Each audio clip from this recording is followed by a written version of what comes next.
So if you remember, I talked about the three components of SEO. We had keywords, we've got on-page optimization, and then the last component here is off-page SEO or off-page optimization.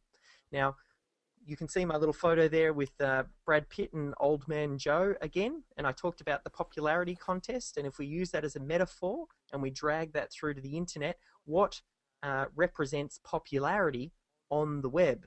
It's when someone links to you. A link to you is like a vote that you are popular.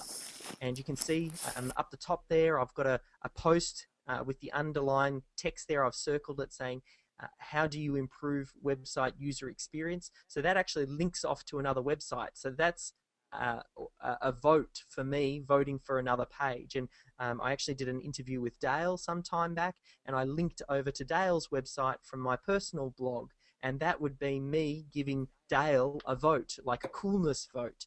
And it's all of that cumulative, these accumulation of links that really makes Google realize that, yes, this is a great website and it should be coming up when people search for a particular phrase.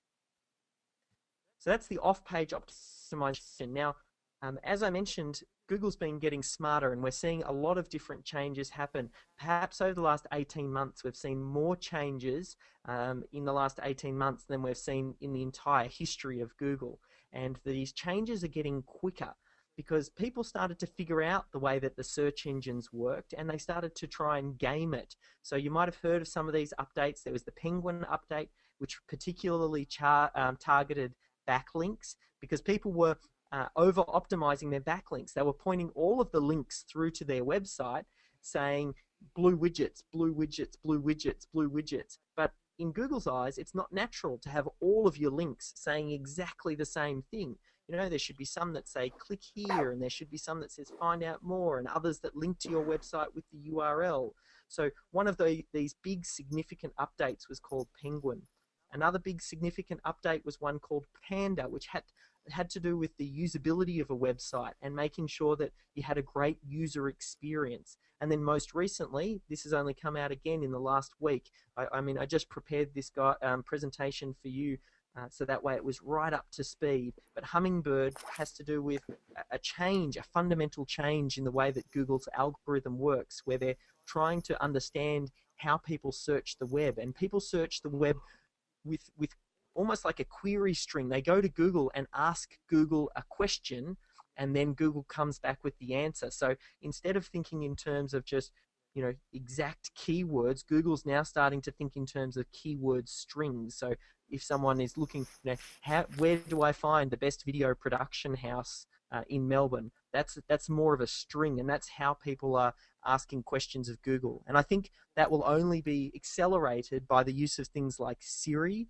and as people start to use Google Voice and start to talk into their phones, they will be asking questions rather than using keywords. So I think Google spotted this trend, and that's just in the early days. So this is pretty cutting edge stuff. So how do we get over this when it comes to building links and trying to improve our popularity? The best thing that you can do, and I'm going to teach you some different strategies, is to not focus on it too much. What you want to be doing is we just build links naturally. We want to build a variety of links from a variety of different places with a variety of different anchor texts, which is the actual keywords that point to your website, and point them to a variety of different places on your site. Now, that's basically me just saying mix it up. Don't follow a particular formula or strategy. And when I get into the strategy that we use, which we're about to dive into, you don't even have to think about this because this is inherent in the way that the strategy actually works. But this is what was triggering or tripping a lot of people up. So Dave, can I just ask a question? You need to stay.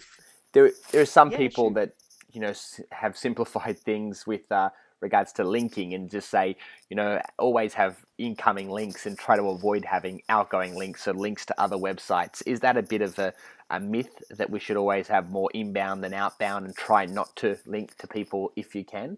I suppose it breaks your rule that you just said about acting natural because we're trying to manipulate the system.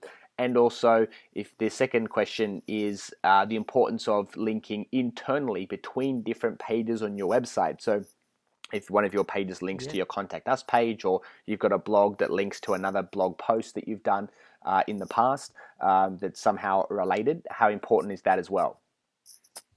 Yeah.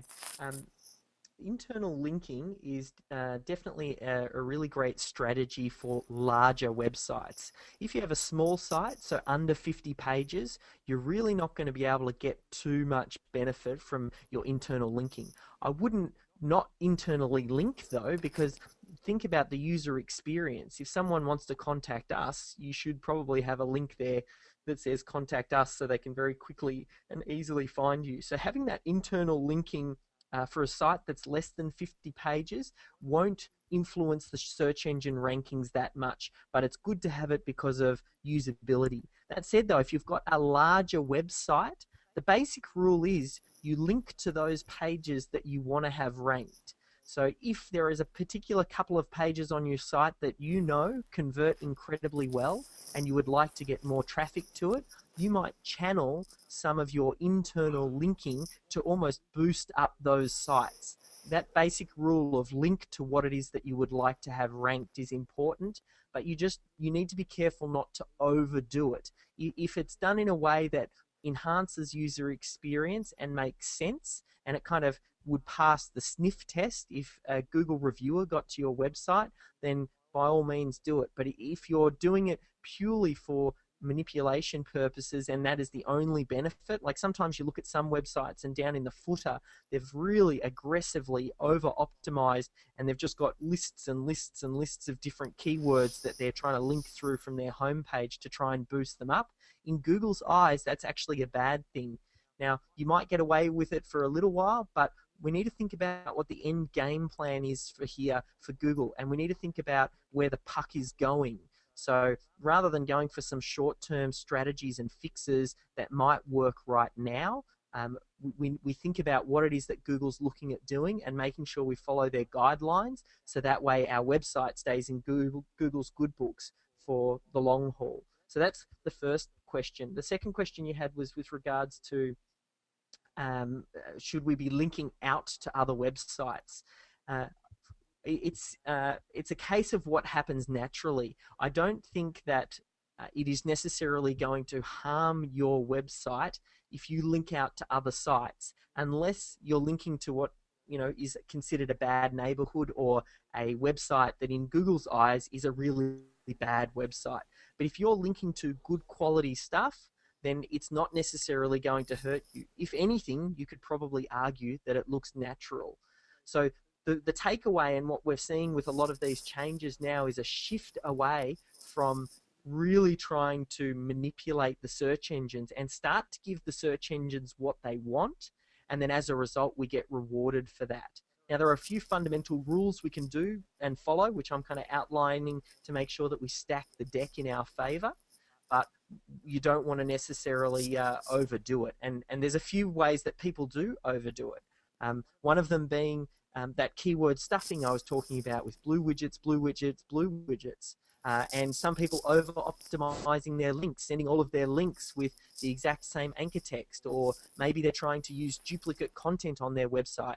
There are a few big no-nos in the eyes of Google once you try and start to do some of those things. You'll be much safer off if you avoid that and really not consciously thinking about trying to manipulate the search engines. Just follow the basics I talk about, one keyword per page, and make sure that the keywords are good keywords that your target market is searching for, and then put it in the relevant places on your site. Just that alone will set you in front of a lot of the competition.